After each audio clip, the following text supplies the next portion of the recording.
بك رمضان نرقى بك رمضان. چیل حدیث نبوی در فضیلت رمضان.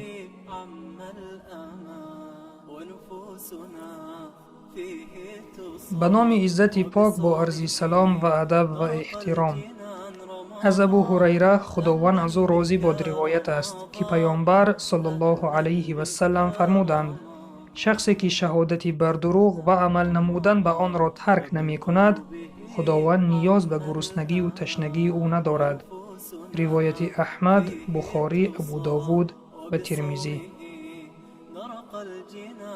شاهدی بر دروغ از جمله گناهان کبیره می باشد. به این خاطر پیامبر اکرم صلی الله علیه و سلم در بسیار موردها این نکته را تأکید می نمود که بندگان از شاهد شدن بر دروغ پرهیز نمایند.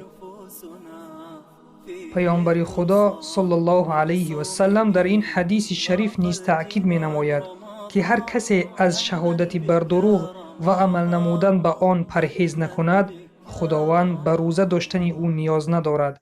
این گونه شخصان به جز گرسنگی و تشنگی چیزی به دست نمی آورند و از ثواب روزه محروم می شوند.